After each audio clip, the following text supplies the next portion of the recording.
Virtual summits are the most powerful online marketing tool available to grow your list, launch your platform, make more money, and create an impact in the world, even if you're just getting started. If you are ready to take your summit to the next level, then tune into the Virtual Summit podcast with Dr. Mark T. Wade. Hi, I'm Dr. Mark T. Wade, founder of Virtual Summit Software and creator of the One Day Summit Formula. And I'm on a mission to help you, the summit host, get your summit out to the world in a powerful and impactful way. So let's get started. Hey, Summit host, this is Dr. Mark T. Wade, founder of Virtual Summit Software, and your host here on the Virtual Summit Podcast. We have an incredible episode lined up for you today. We're going to be digging into a way, unpacking essentially a summit that was a little outside of the norm in a great way, in a way that I think is going to kind of inspire you and both challenge you to up your summit game a little bit. So we got legendary Tom Tate with us today. He's the director of marketing over at MeetEdgar, and I am so excited to have you here with us, Tom.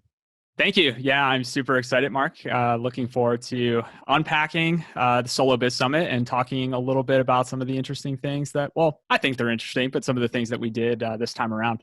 Well, Tom, if we're talking summits here, it's both interesting to me, you, and the entire audience listening into this episode. So before we jump into that, though, because I know we got some amazing goodies we're going to unpackage here, I would love for you to give our summit host just a little bit of background on you and what you do. Yeah, for sure. So my name is Tom Tate. I consider myself a full stack marketer.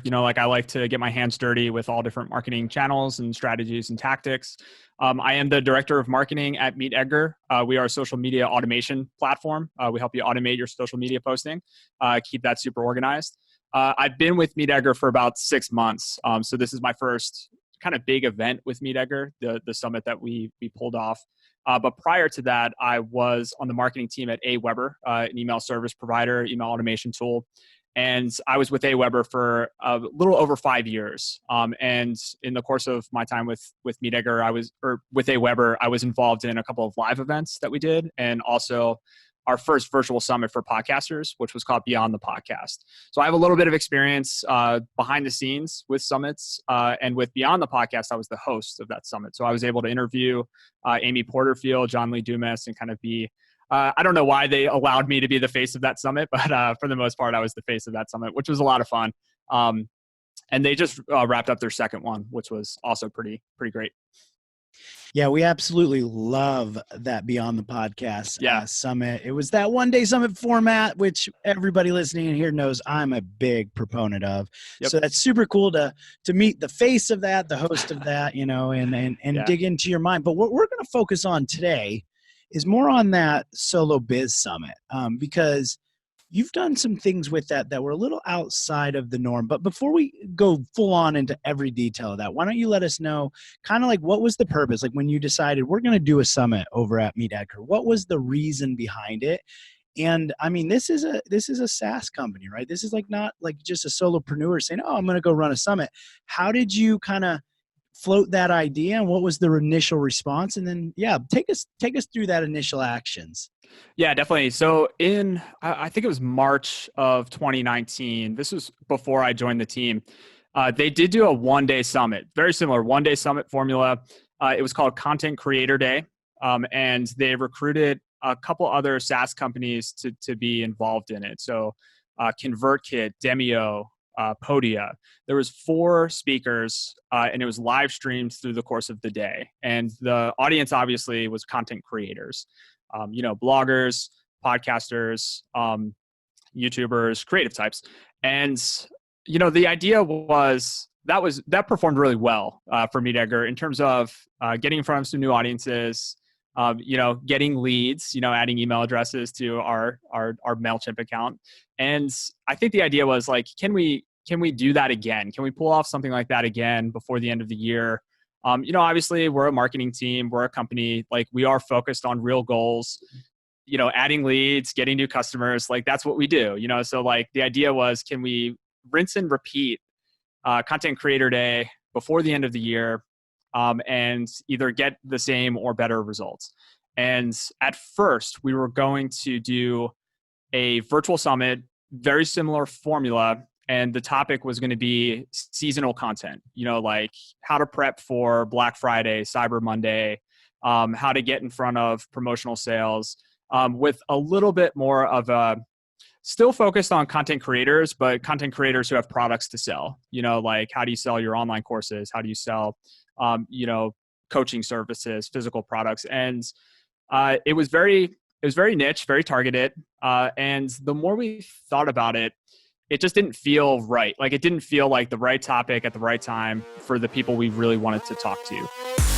Virtual Summit's software makes hosting a summit easier than ever. The only software in the world designed specifically for hosting a summit lets you set up a summit in a matter of hours with no tech skill or team needed. You can try out the Virtual Summit's software free at virtualsummits.com. But hurry, this is a limited offer. So we took a step back. We have a very scrappy 2-person marketing team. So me and my colleague Mara, we took a step back and we started having conversations just around, instead of the what, that we wanted to talk about, seasonal content, Black Friday promotions, how to do that kind of stuff right. Why don't we focus on like the who, like who's the avatar, who's the persona, who's the real person that we want to have a positive impact on.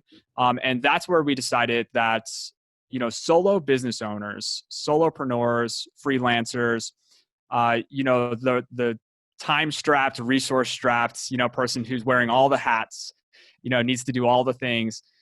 This is the person that I wanted to talk to. It's not only a really great person that MeetEdgar can serve, like with our software, so it complemented the product, and that was really important to me. But like those types of people, in my experience, they didn't start a business because they wanted to become full-time marketers. Like they started a business because they were passionate about something and they were passionate about serving their audience, and they didn't get into it because they were passionate about online marketing or digital marketing. That's a byproduct of like needing to grow the business and scale once you kick things off. So what we intended to do with Solo Biz Summit at that point was to get a bunch of really fantastic experts to help you kind of navigate some of the marketing pieces, demystify them, help you, focus and prioritize on like what's going to help you grow your business. Because you shouldn't be expected to be the expert on all the things. You're already wearing so many hats. So that's kind of how we came up with it, how we pivoted, from one idea to another. And then once we had that idea, we started putting the pieces in place. You are such a wordsmith over there, Tom. I love this. Even in our pre-interview chat, you were talking about snackable ideas and content. Sure. I love this. So, well, let's keep diving into that. So this one is even more exciting now as I hear how you've unpackaged this, how it came to fruition essentially in the initial summit. Now, your idea behind it when you started to do, okay, well, now we're going to do the Solo Biz Summit. You were like, we don't want to just do it, as you were saying, as before. We're going to kind of make it a little bit different. Unpackage, or let's dive into how you decided to kind of set the parameters or restrictions on this summit, like what those were, and why you kind of thought that you should do it, and then what was the outcome from it? Yeah, definitely. So again, we started to get hyper focused on like, who is this for? And we started to think about the solo business owner, again, time strapped, resource strapped. Like, what would that person want to consume in terms of summit content, and how would they want to consume it? And then likewise, what can we do to help them get the most value out of it and take action and actually like do something with this content that we're putting out there? And that's when we started to kind of build out these parameters for how we wanted to run this particular summit. And we started to notice that there were some stark differences between how, many summits kind of followed the same formula. So we didn't go into this saying like, oh, summit formulas are terrible and they're not conducive, to learning and education and all the goals that you might go into a summit for. Like we weren't necessarily like trashing summit formulas. We really just wanted to say like, this particular formula that is so popular, it doesn't feel like it resonates with who we want to speak to. So when we started to think about our audience, what we ultimately started to do was put these parameters in place. We didn't want 50 to 60 minute sessions. So we wanted these sessions to be, again, short, snackable, and actionable. one of my pet peeves is you sit through a 45 to 50 minute webinar or summit session, and it takes about 30 minutes just to get to anything of great substance, and then even once you start to snack on that substance, you end up with like nothing that's like super actionable, like you learned a little bit, but like you sat through 50 minutes and you didn't get a ton out of it. So my directive to all of the speakers that we recruited was keep the sessions between 12 and 20 minutes and get right to the meat of it, like get right to the heart of like what it is you're trying to teach, why it's helpful and relevant for a solo business owner, and then leave them with one actionable thing that they can then take. So if this resonated with you, here's the action I want you to take, to really just like inch forward to leveling up your business. So like, it's not the main course. Like we never expected any of our sessions to be the main course. Like we always expected it to be kind of the appetizer, but then like, here's how you get to the main course, like here's how you continue down a path of, if it's a session about podcasting, here's how you take the next step. So that was really important to us, was like the length and like getting to the heart of the content right away. So that was like the first big differentiator, I would say, is like, let's keep them really short. Most sessions that I've sat in, they exceed that 30-minute mark. We wanted it to be a little bit shorter. The other thing was we didn't want it to be live. We wanted them to be pre-recorded. I call that like Netflix style. Like if you want to binge on them, you can binge on them. If you want to watch them, one a day for the next 20 days, you can do that. We ended up with 20 sessions, by the way. So if you want to do one a day for 20 days, go for it. If you want to watch all of them in a specific topic area, you can do that all in one sitting. So Netflix style, pre-recorded.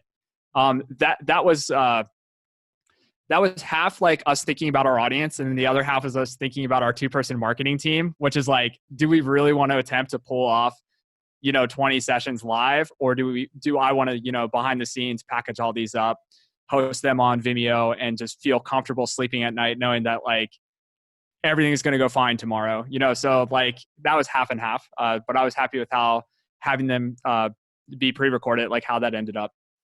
So pre-recorded, bingeable. And, the other thing that we did that was a little bit different was in all of our pre-marketing for the summit, and kind of like as we were onboarding people who signed up, who registered, I was reiterating again and again, do not watch every session.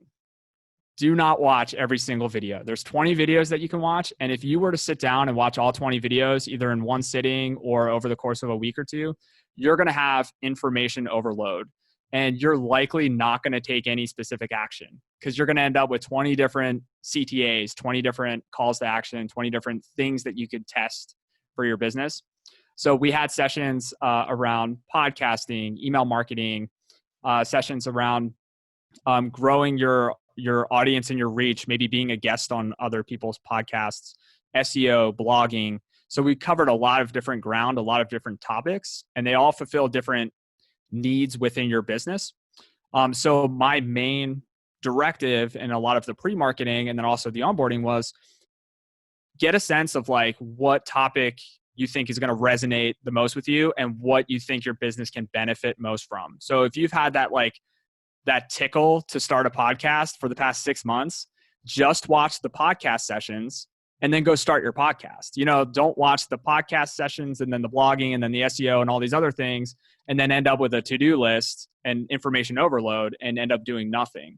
So I really wanted to instill like a bias for action by way of just focus on the things that are important to you and your business right now.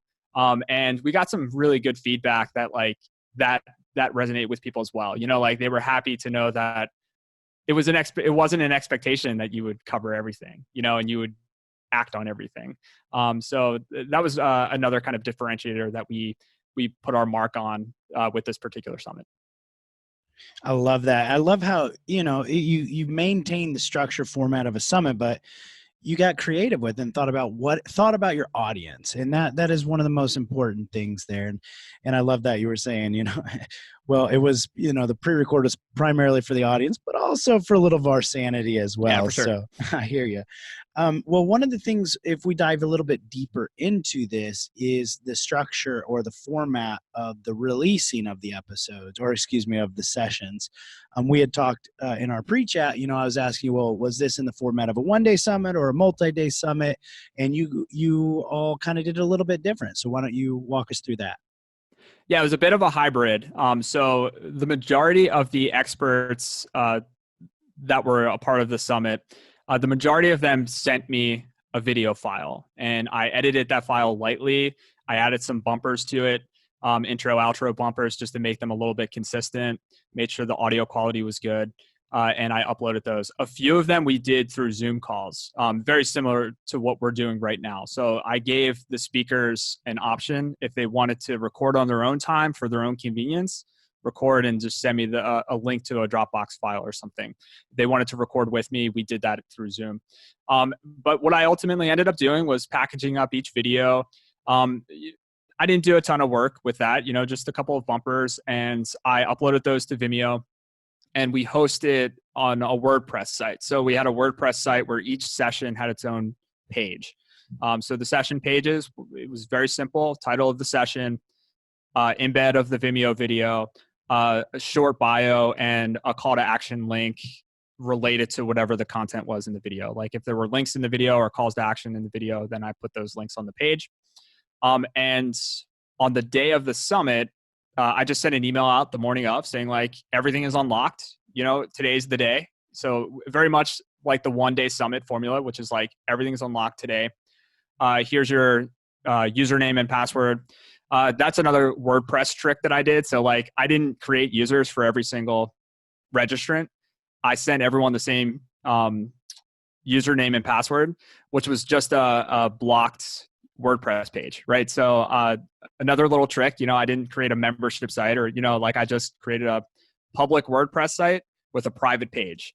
And behind that kind of private page, username and password, I had all the videos broken out, links to all the videos broken out by their category, like podcasting, content creation, paid ads, just a bunch of different categories, and just a short little description. So day one, everything's unlocked. Go crazy if you want to. But then what I did was day 2 through day 4, I sent just a simple broadcast email each morning highlighting different sessions, right? So I wanted to highlight the speakers and the content because, again, like I was trying to avoid information overwhelm, because day 1 is like, here's 20 videos, how about it? Day 2 was more like, here's 6 of the 20 videos, who they're best suited for, what problems they'll solve for your business, and direct links to check them out. So I did that I dripped that out over the course of a couple days. Again, to keep engagement going over a few days, but also to just break down the session so there wasn't that overload again.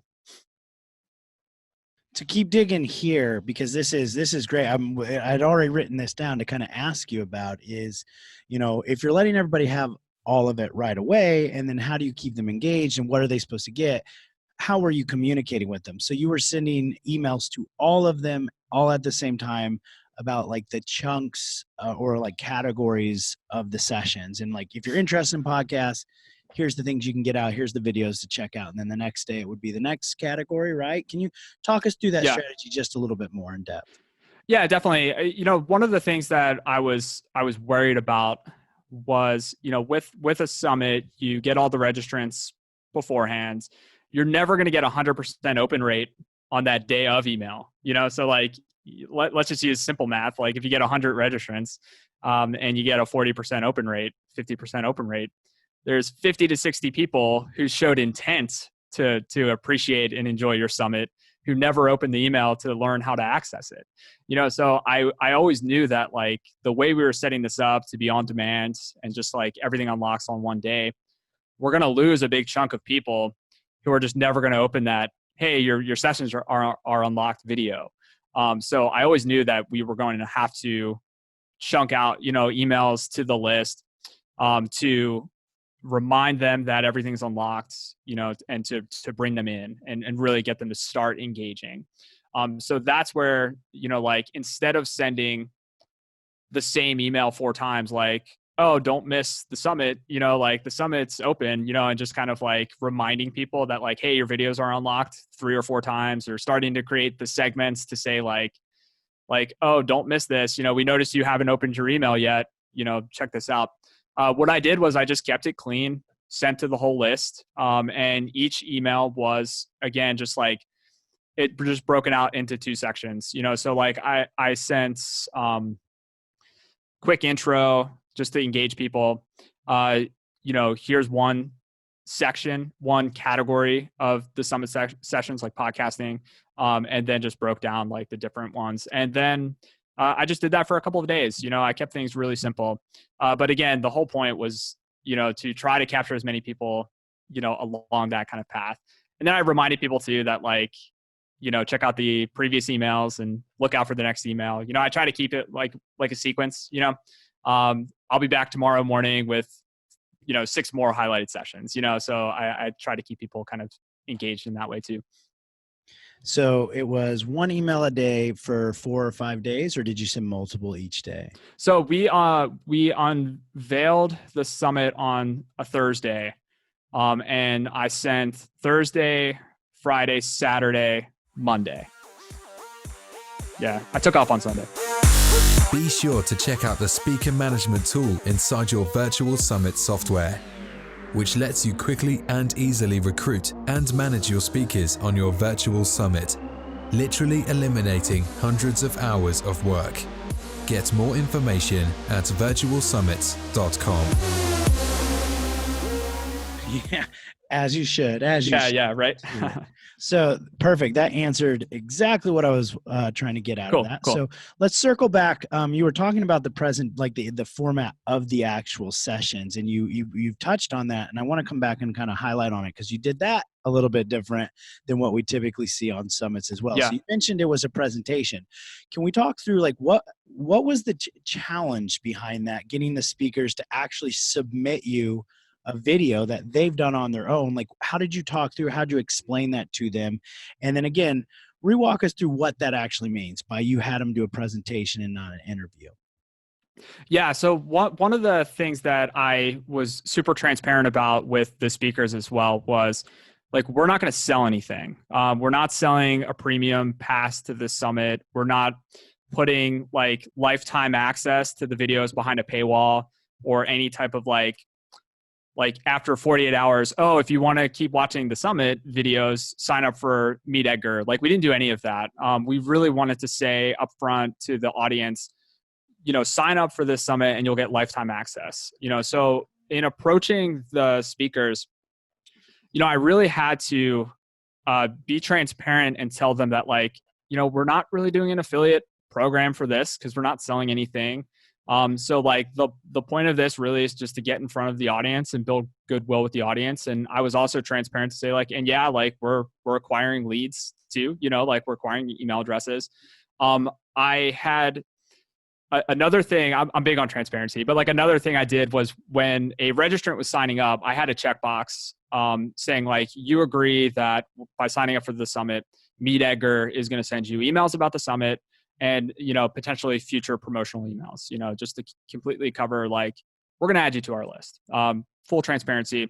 But then I had a second checkbox that was like, do you want us to share, do you want to give us consent? I actually said consent. Do you want to give us consent to share your contact information with our awesome speakers? And then I had, yes, you may share, or no, do not share. And if you left it blank, I just assumed it was a no.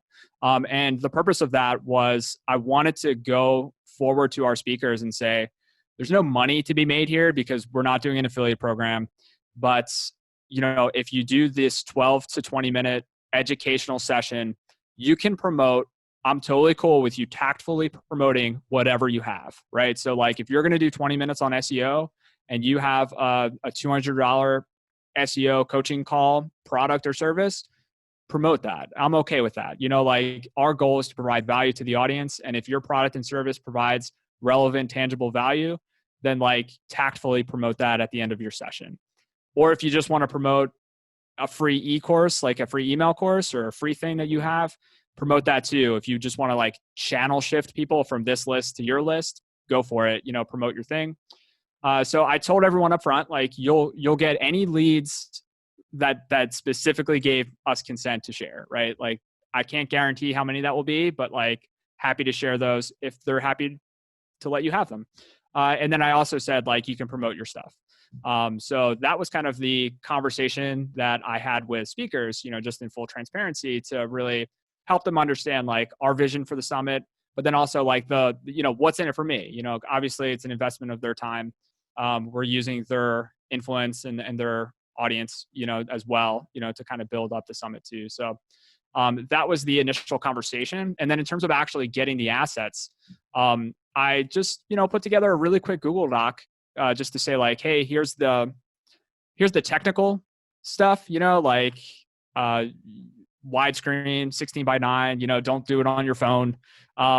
Your branding can be your own branding. I made that clear, like if you have slides, use slides. If you just want to talk in front of a camera, that's fine too. Like whatever you feel most comfortable with, go for it.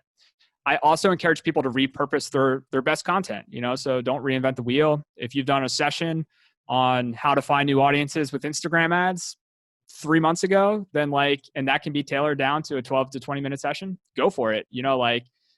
My only ask was that you did something original. I didn't want people to submit something they've already recorded, like a webinar that they've already done.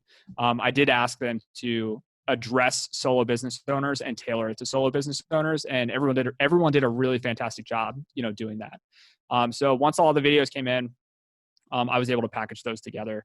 And then for the Zoom ones, they were a little bit looser, but everyone had a tangible lesson, that they wanted to teach, a tangible educational piece, like a formula or a 3-step process, like everything was kind of like packaged. And then they were just a little bit more looser conversational in terms of like unpacking that. That's great right there. And I'm curious about with the pitching. Were there any, you don't obviously have to disclose any names, but like, I'm curious, did everybody do the pitching exactly how you had wanted? Or were there any that you had to ask them to redo it? Or even any you're like, man, that's so close. But I'm just curious if anybody took advantage of that or how that was. Yeah, everything was actually great. Like I didn't have anybody send anything back, that was, super like that had to be redone or anything like that. Like everybody really did a good job nailing it. And one of the other things that I did too was I had specifically said when I pitched the summit to the speakers, to the experts, and then as I was curating them, what another kind of perk for them specifically was, and this played out well, I basically said, like, I want you to be the LinkedIn expert as an example for this summit. Like I want our solo business owners to learn something new and valuable about LinkedIn, and I want you to be the one to teach it. And if you say yes, you're going to be the only LinkedIn expert. I'm not going to go out and get 3 competing LinkedIn experts to say either the same thing or conflicting things with 3 separate CTAs, so that you're competing now with like other LinkedIn experts. So I really tried to make sure that everybody was representing their thing, and then that was it. And I think that really helped in terms of the speakers, the experts taking ownership of their area of expertise, knowing that they were going to be the only one talking about that topic or that specific thing. So that was really helpful. And everyone's content was really good. I mean, the only thing that I will say that was a con for kind of like how I set this up, and I would caution, any summit organizers to think through this. I had made assumptions that all of the speakers were going to promote this thing full blast, and like, obviously they promoted it to varying degrees. One of the things that I did do to try to incentivize was, even though we didn't have an affiliate program, a formal affiliate program, I did give everyone a referral link, and I just said, we're going to give Amazon gift cards to the top 3 referrals, just to the speakers, just to the experts. And I was upfront. I was like, I know most of you don't get out of bed for anything other than cash payout affiliate programs. And like, this is not that. And I'm not pretending that this is that. But I just, as a way of saying, it was almost my way of saying, thank you, thanks for, aligning with the mission of this thing. realizing that it's mostly just a goodwill generator and not like this big cash cow revenue generator in itself. And, helping me get in front of this audience and deliver our message and your message too. So this is my way of saying thank you. And we had a handful of people who just didn't even care to use the referral link, and they still shared it. But then we had people who were into it and they shared it with the referral link. But, I think I didn't sign any, agreements with anybody, or I didn't have anybody agree to I want you to send 3 email promotions to your full list. There was none of those conversations. It was more or less we really want you to be into this and promote it to your audience. And everyone kind of gave the verbal, yeah, we're into it. We're going to promote it to our audience. But when it came down to it, we didn't get 100% participation from all the speakers with full promotion, which I think hurt attendance a little bit than our projections were. Right. But it was, I was still happy with it. And some of our speakers really came through. But that's one caution that I would definitely make is don't go into it thinking that your superstar speakers are going to bring in all of the registrants, unless you really formalize that agreement that says, here's your swipe copy. And we did provide swipe copy and we did provide shareable, I'm speaking at Solo Biz Summit images. But even with all that stuff, unless you have a formal agreement that says you're going to send it to your list of X thousands of people 1 time, 2 times, 3 times, try not to over project, what you think speakers are going to bring in specifically. I think that's very solid knowledge right there. And unfortunately, it happens more frequently than we would like. So with the marketing aspect here, obviously you were having the speakers help promote it. Did you run any other type of marketing promotions, maybe to your own list, social media, paid ads? Were there any other marketing tactics that you used?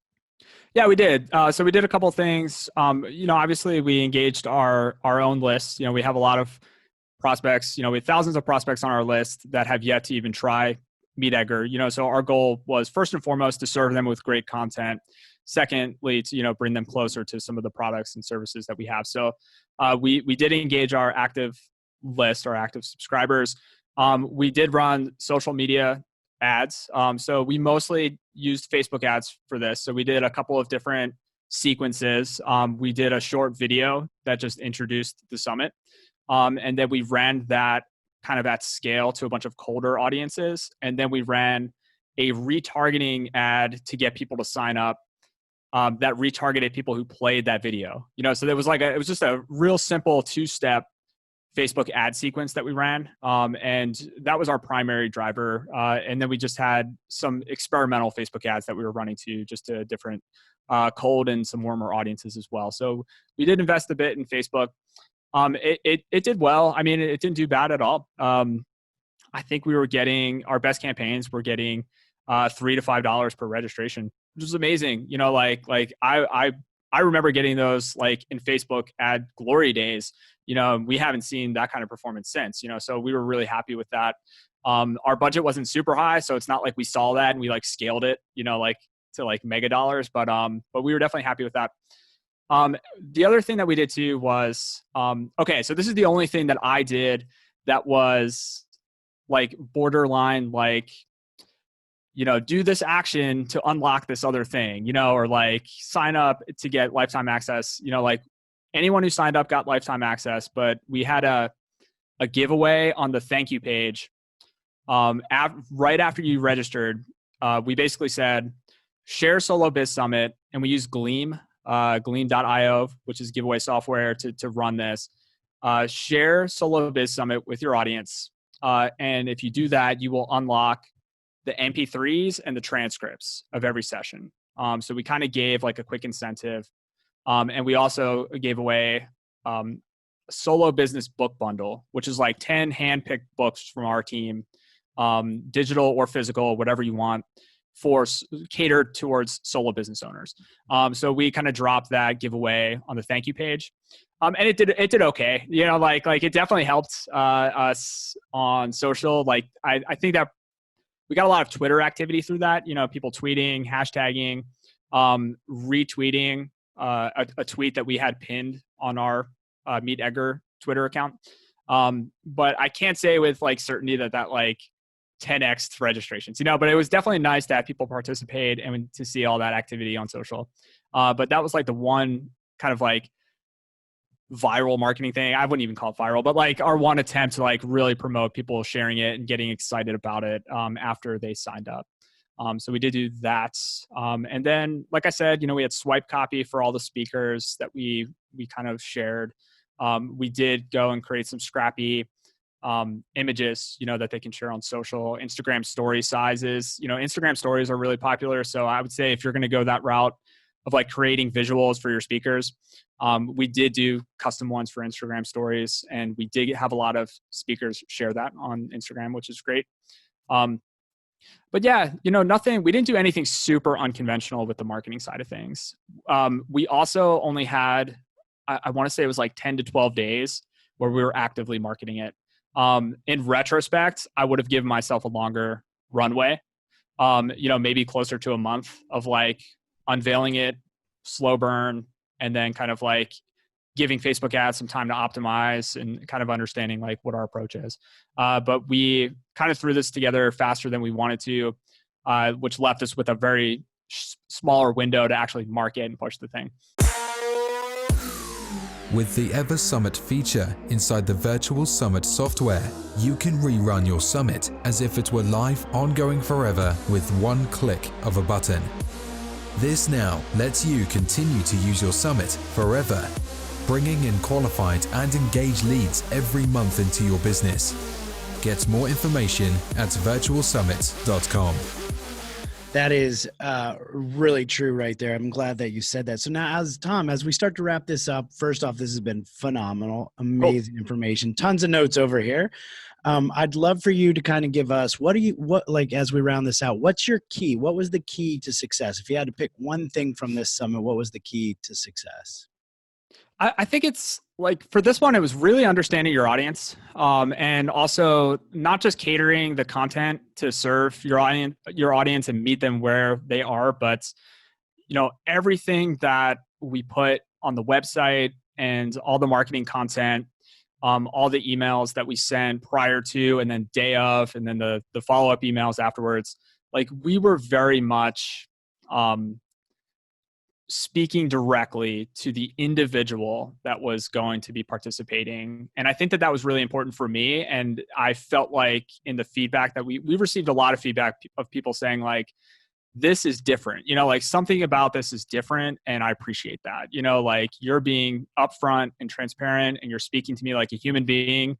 I signed off all my emails, my own personal email address, saying like, you have questions, email me directly, like here's the link, here's my email address, like if you have feedback, questions, if you like this summit, or like I basically said at some point, like if you're not happy with this summit, tell me, and like, here's my email address. If you are happy with the summit, tell everybody, just like go, spread the word. And I think the down to earthness and just kind of approaching it from like, yes, we're MeetEdgar, a SaaS company, but like we're a 2-person marketing team that runs our marketing like a solo business owner would. I mean, we're a remote team too. So like, this is my home office. I don't go to a fancy Google-esque office every day, so like I feel a connection to solo business owners, and I really wanted to make sure that connection came through, and that we treated it as a value add and not just like a lead generation tool for MeetEdgar. It wasn't that.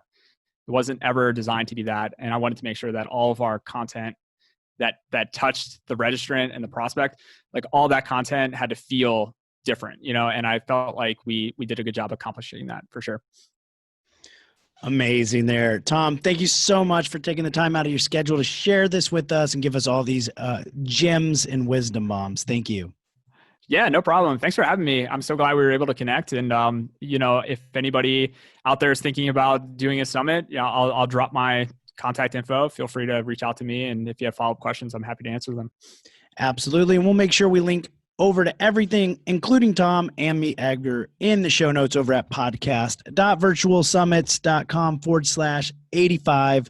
So Tom, why don't you wrap us out with one parting piece of wisdom? Yeah, virtual summits are awesome. I've participated in a few at this point, and I just think like if you're gonna go and design one, create one, execute, you're not just getting on a stage to speak to your target audience, to speak to your people. You're creating the stage. And that's I think that's a really exciting thing. You're not just getting on the stage, you're creating it, you're designing it.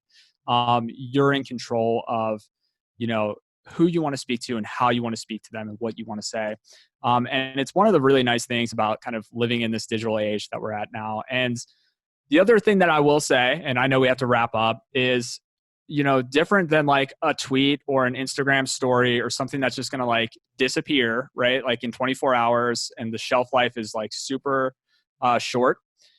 Virtual summits can have a lasting impact. And one of the things that we're going to do with this one is actually make it more of an evergreen piece where like, we might relaunch an encore of it, and like, I think that that's really valuable is that, people can kind of revisit this later on in life, later on in their business journey.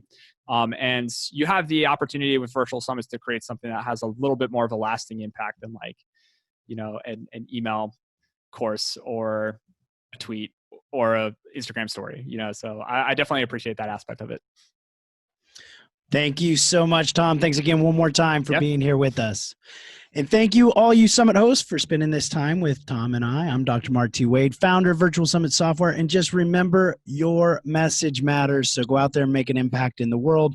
Don't forget to check out the show notes so you can get access to all these amazing things that Tom's just been sharing with us over at podcast.virtualsummits.com/85. And we'll see you on the next episode. Thanks for listening. Now don't forget to subscribe and leave a 5-star review on the Virtual Summit podcast. Head over to the show notes to check out all the links and resources from this episode, and be sure to grab your free trial of the Virtual Summit software. Now, I want to end this episode by saying to all the Summit hosts listening right now, I believe in you, and you can do this. Summits are by far one of the most powerful ways to quickly grow your list, launch your platform, make more money, and most importantly, make an impact in the world, even if you're just getting started. So don't get caught up in analysis paralysis, because the world needs to hear your message, and there are people who are waiting for you to help them. So just get started, because imperfect action is always better than no action. Thank you, and see you on the next episode.